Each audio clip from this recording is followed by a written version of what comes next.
ನಮಸ್ಕಾರ. ಕುಮಾರ ಭಕ್ತಿ ಬೆಳಕು ಯೂಟ್ಯೂಬ್ ಚಾನಲ್ ನೋಡಿಗರಿಗೆ ಇವತ್ತಿನ ದಿನ ಹುಬ್ಬಳ್ಳಿ ಶ್ರೀ ಸಿದ್ಧಾರೂಢರ ಮಠವನ್ನು ನೋಡ್ಕೊಂಬರ್ನು. ಆ ಮಠದೊಳಗೆ ಹಿಂದಿನ ಭಾಗದೊಳಗೆ ಅವರ ಒಂದು ಗದ್ದಿಗೆ ಮಂದಿರವನ್ನು ನೋಡ್ಕೊಂಡೇವಿ. ಆನಂತರ ಗುರುನಾಥ ರೂಢರ ಅವರ ಒಂದು ಗದ್ದಿಗೆ ಮಂದಿರವನ್ನು ನೋಡ್ಕೊಂಡೇವಿ. ಅದ ಪ್ರಕಾರವಾಗಿ ಇದು ಇಲ್ಲಿ ಭೂ ಕೈಲಾಸ, ಇಲ್ಲಿ ಕೈಲಾಸ ಮಂಟಪ ಅಂತ ಐತಿ.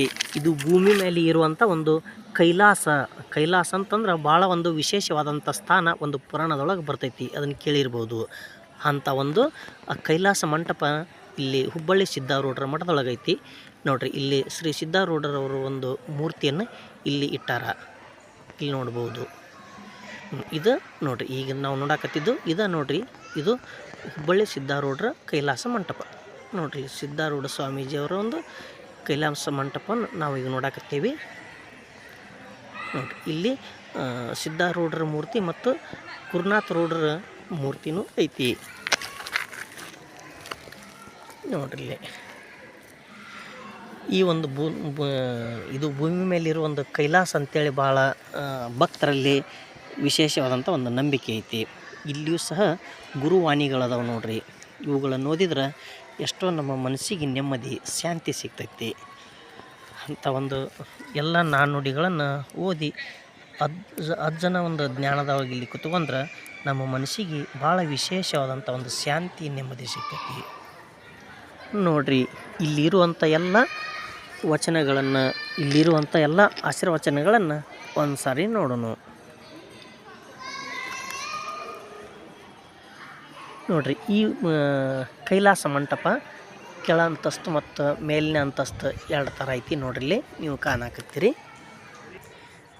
ಇದಿಷ್ಟು ಒಳಗೆ ಇರುವಂಥ ಕೈಲಾಸ ಮಂಟಪದಾಗ ಇರುವಂಥ ದೃಶ್ಯಗಳು ನೀವು ನೋಡೋದು.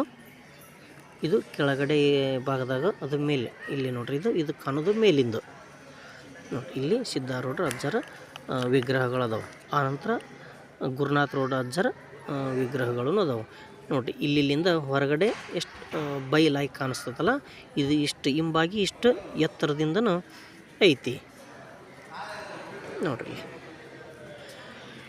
ಈ ಕೈಲಾಸ ಮಂಟಪದೊಳಗೆ ಭಕ್ತರುಗಳು ಇಲ್ಲಿ ವಿಶ್ರಾಂತಿ ತಗೋತಾರ. ಇಲ್ಲಿ ಅಜ್ಜನನ್ನು ಜ್ಞಾನ ಸುಖತ ಕುಂತ್ರೆ ಎಷ್ಟೋ ಅವರ ಒಂದು ಬದುಕಿಗೆ ನೆಮ್ಮದಿ, ಅವರ ಒಂದು ಮನಸ್ಸಿಗೆ ನೆಮ್ಮದಿ, ಶಾಂತಿ ಸಿಗ್ತೈತೆ ಅಂಥೇಳಿ ಇಲ್ಲಿ ಬರೋ ಭಕ್ತರಿಗೆ ಭಾಳ ವಿಶೇಷವಾದಂಥ ಒಂದು ನಂಬಿಕೆ ಭಾಳ ಐತಿ.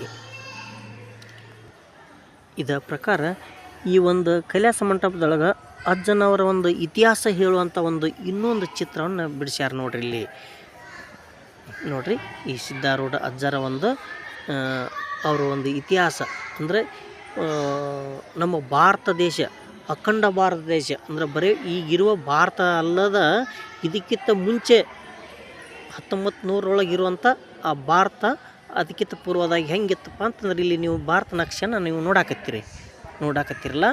ಶ್ರೀಲಂಕಾ ಹಿಡ್ಕೊಂಡು ಇಲ್ಲೆಲ್ಲ ನೇಪಾಳ ಬಂತು, ಇವೆಲ್ಲ ಪಾಕಿಸ್ತಾನ, ಅಫ್ಘಾನಿಸ್ತಾನ, ಇವೆಲ್ಲವನ್ನೂ ಸೇರಿದಂಥ ಅಖಂಡ ಭಾರತ. ಅಂಥ ಅಖಂಡ ಭಾರತವನ್ನು ಕಾಲ್ನಡಿಗೆಯಲ್ಲಿ ನಿರಂತರವಾಗಿ ಸುತ್ತುವರಿದು ಅದು ಪಾದಯಾತ್ರೆ ಮಾಡಿ ಬಂದಂಥ ಶ್ರೀ ಸಿದ್ಧಾರೂಢರ ಹೆಜ್ಜೆ ಗುರುತುಗಳನ್ನು ಇದ್ರೊಳಗೆ ನೋಡ್ಯಾರ, ಇದ್ರೊಳಗೆ ತೋರಿಸ್ಯಾರ ನೋಡ್ರಿಲ್ಲ. 19ನೇ ಶತಮಾನ ಅಂತಲೂ ಸಹ ಇದ್ರೊಳಗೆ ತೋರಿಸ್ಯಾರ. ಇದು ಒಂದು ಪುರಾಣದೊಳಗೆ ಸಿಕ್ಕಂಥ ಕೆಲವು ಪ್ರಮುಖ ಕ್ಷೇತ್ರಗಳ ಮಾಹಿತಿ ಅಂತೇಳಿ ಇಲ್ಲಿ ಕೊಟ್ಟಾರಲ್ಲ, ನೀವು ನೋಡಿದ್ರಿ ನೋಡ್ರಿ. ಅವರು ನಡೆದಂಥ ದಾರಿ ಒಳಗೆ ಒಂದು ಮಾರ್ಕನ್ನು, ಒಂದು ಕೆಂಪು ಲೈನನ್ನು ನೀವು ನೋಡಾಕತ್ತೀರಿ ನೋಡ್ರಿ. ಅವ್ರು ಎಲ್ಲಿಂದ ಹೋಗಿ ಎಲ್ಲಿಗೆ ಬಂದು ಇಲ್ಲಿ ಒಂದು ಈ ಕ್ಷೇತ್ರ ಸ್ಥಾಪನೆ ಮಾಡಿದ್ರಲ್ಲ, ಅದು ಆ ಒಂದು ಗುರುತನ್ನು ಇದ್ರೊಳಗೆ ತೋರಿಸ್ಯಾರ ನೋಡ್ರಿ. ಅವ್ರು ಅಡ್ಡಾಡಿದ್ದ ಪ್ರತಿಯೊಂದು ಕ್ಷೇತ್ರಗಳನ್ನು ಈ ಥರ ಮಾರ್ಕ್ ಮಾಡ್ಯಾರ ನೋಡ್ರಿ. ಎಲ್ಲ ದೊಡ್ಡ ದೊಡ್ಡ ಪ್ರಮುಖ ನಮ್ಮ ಭಾರತ ದೇಶದ ದೇವಾಲಯಗಳನ್ನು ಇದ್ರೊಳಗೆ ಗುರುತಿಸ್ಯಾರ ನೋಡ್ರಿ. ಇಲ್ಲಿ ಅದರೊಳಗೆ ಇಲ್ಲೆಲ್ಲನೂ ಸಹ ಕೊಟ್ಟಾರ ನೋಡ್ರಿ. ಇಲ್ಲಿ ಮಗ್ಗಲ ಇದನ್ನು ಸ್ವಲ್ಪ ವಿಡಿಯೋ ನಿಂದ್ರಿಸಿ ಅದನ್ನು ಸ್ವಲ್ಪ ಜೂಮ್ ಮಾಡಿ ನೋಡ್ರಿ, ಇನ್ನೂ ಹೆಚ್ಚಿನ ಮಾಹಿತಿ ಇದರೊಳಗೆ ಗೊತ್ತಾಗ್ತೈತಿ ನಿಮಗೆ. ಈ ನಕ್ಷೆ ಒಳಗೆ, ಈ ನಕ್ಷೆ ಪ್ರಕಾರ ಶ್ರೀ ಸಿದ್ಧಾರೂಢ ಮಹಾಸ್ವಾಮೀಜಿಗಳು ಜನನ ಊರು, ಅವ್ರು ಹುಟ್ಟಿದ ಊರ್ಲಿಂದ ಹಿಡಿದು ಅವರು ಭಾರತ ಸುತ್ತಾಡಿ ಬಂದು ಈ ಹುಬ್ಬಳ್ಳಿ ಒಂದು ಪುಣ್ಯಕ್ಷೇತ್ರ ಆಗೈತಿಲ್ಲ, ಈ ಹುಬ್ಬಳ್ಳಿ ನಗರವನ್ನು ಪುಣ್ಯಕ್ಷೇತ್ರ ಮಾಡಿದಂಥ ಅವರು ಇದ್ರಾಗ ನಕ್ಷೆನ ಸಹ ಕಾಣ್ತೈತಿ ನೋಡ್ರಿ. ನೋಡ್ರಿ ಅಲ್ಲಿ ಅವ್ರು ಯಾವ ಪುಣ್ಯಕ್ಷೇತ್ರಗಳಿಗೆ ಹೋಗಿ ಬಂದು ಕೊನೆಯದಾಗಿ ಇಲ್ಲಿ ಹುಬ್ಬಳ್ಳಿಗೆ ಬಂದು ನೆಲೆ ನಿಲ್ತಾರ. ಈ ಹುಬ್ಬಳ್ಳಿಯನ್ನು ಮಹಾಪುಣ್ಯಕ್ಷೇತ್ರ ಮಾಡಿ ಅವರು ಲಿಂಗೈಕ್ಯ ಆದಂಥ ಅದರ ಒಂದು ಗುರುತನ್ನು ಸಹ ಈ ನಕ್ಷೆ ಒಳಗೆ ನಾವು ನೋಡ್ಬೋದು. ನೋಡ್ರಿ ಇಲ್ಲಿ ಜ್ಯೋತಿರ್ಲಿಂಗಗಳು 12 ಜ್ಯೋತಿರ್ಲಿಂಗಗಳು ಇರುವಂಥ ಕ್ಷೇತ್ರಗಳನ್ನು ಪ್ರಮುಖವಾಗಿ ತೋರಿಸ್ಯಾರ. ಎಲ್ಲ ಜ್ಯೋತಿರ್ಲಿಂಗಗಳನ್ನು ದರ್ಶನ ಮಾಡಿ ಕೊನೆಯದಾಗಿ ಹುಬ್ಬಳ್ಳಿ ಬರುವಂಥ ಅವರು ಹೋದಂಥ ಮಾರ್ಗ ಹೋಗಿ ಬರುವಂಥ ಮಾರ್ಗಗಳನ್ನು ಇದರೊಳಗೆ ಗುರುತಿಸ್ಯಾರ.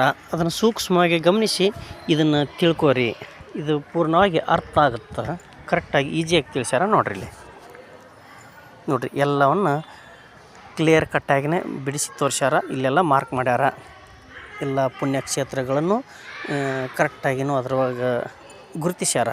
ಇದ್ರೊಳಗೆ ನೋಡ್ರಿ ಚಳಕಾಪುರ ಅಂತೇಳಿ ಒಂದು ಮಾರ್ಕ್ ಮಾಡ್ಯಾರ. ಹಳದಿ ಒಂದು ಬಣ್ಣದೊಳಗೆ ಸಿದ್ಧಾರೂಢರ ಜನ್ಮಸ್ಥಳ ಅಂತೇಳಿ ಪೂರ್ತಿ ಕ್ಲಿಯರಾಗಿನೇ ಗುರ್ತಾಗುವಂಗೆ ಚಿತ್ರವನ್ನು ಬಿಡಿಸ್ಯಾರ.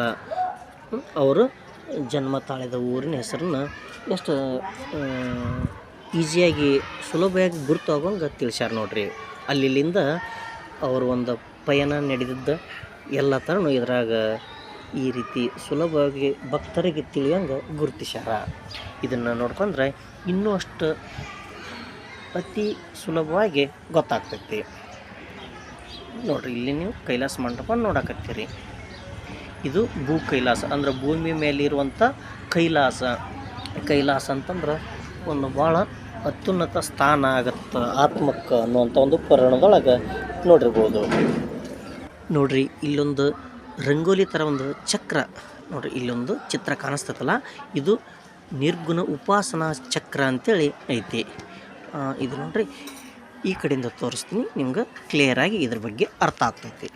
ನೋಡ್ರಿ ನಿರ್ಗುಣ ಉಪಾಸನಾ ಚಕ್ರ ಇದು ಒಂದು ಮಾನವನ ಒಂದು ಬದುಕಿಗೆ ಒಂದು ಉಪಯುಕ್ತ ಆಗುವಂಥ ಒಂದು ಚಕ್ರ. ಇಂಥ ಒಂದು ಚಕ್ರನ್ನು ಈ ಒಂದು ಮಠದೊಳಗೆ ಬಿಡಿಸಿದ್ದೈತಿ. ನೋಡ್ರಿ ಹಿಂದಿನ ಒಂದು ವಿಡಿಯೋದೊಳಗೂ ನೀವು ಚಕ್ರನ ಇಂಥ ಚಕ್ರ ನೋಡಿರಿ, ಆದ್ರೆ ಆ ಚಕ್ರನ ಬೇರೆ ಈ ಚಕ್ರನ ಬೇರೆ. ಅದರಲ್ಲಿ ಇರುವಂಥ ಕೆಲವೊಂದು ಇಲ್ಲಿ ನೀವು ನೋಡಕತ್ತಿರಲ್ಲ ಇಂಥವು ಬೇರೆ ಬೇರೆ ಅದಾವು. ಈ ಚಕ್ರದ ಬಗ್ಗೆ ಸಾಮಾನ್ಯವಾಗಿ ಯಾರಿಗೂ ಅಷ್ಟು ಸ್ಪಷ್ಟವಾಗಿ ಗೊತ್ತಿರೋಂಗಿಲ್ಲ. ಇದು ಒಬ್ಬ ಯೋಗ್ಯ ಗುರುಗಳನ್ನು ಇದ್ರ ಬಗ್ಗೆ ಇನ್ನೂ ನೀವು ಕೇಳಿ ತಿಳ್ಕೊರಿ. ನೋಡ್ರಿ ಈ ಚಕ್ರವನ್ನು ಸೂಕ್ಷ್ಮವಾಗಿ ಗಮನಿಸಿದಾಗ ಇನ್ನೂ ಹೆಂಗೆ ತಿಳಿತೈತಂದ್ರೆ ಋಗ್ವೇದದಿಂದನೂ ಇದನ್ನು ಪ್ರಾರಂಭಿಸಿದ್ದ ಒಂದು ಫಾರ್ಮುಲಾನು ಇದ್ದಂಗೆ ಇದರ ಅರ್ಥ. ನೋಡ್ರಿ ಇದು ಹುಬ್ಬಳ್ಳಿ ಶ್ರೀ ಸಿದ್ಧಾರೂಢರ ಮಠದಾಗ ಬರುವಂಥ ಇದು ಕೈಲಾಸ ಮಂಟಪದ ಒಂದು ವಿಡಿಯೋ. ಈ ವಿಡಿಯೋದ ಬಗ್ಗೆ ಈ ಒಂದು ಚಕ್ರದ ಬಗ್ಗೆ ನಿಮ್ಗೆ ಒಂದು ಇನ್ನಷ್ಟು ವಿಶೇಷ ಇನ್ನಷ್ಟು ಮಾಹಿತಿ ಇದ್ದಲ್ಲಿ ನಮ್ಗೆ ಕಮೆಂಟ್ ಮುಖಾಂತರ ತಿಳಿಸ್ರಿ. ನೋಡುಗರೆಲ್ಲರಿಗೆ ಶ್ರೀ ಸಿದ್ಧಾರೂಢರ ಆಶೀರ್ವಾದ ಸಿಗಲಿ. ವಿಡಿಯೋ ನೋಡೋದಕ್ಕಾಗಿ ಧನ್ಯವಾದಗಳು. ನಮಸ್ಕಾರ.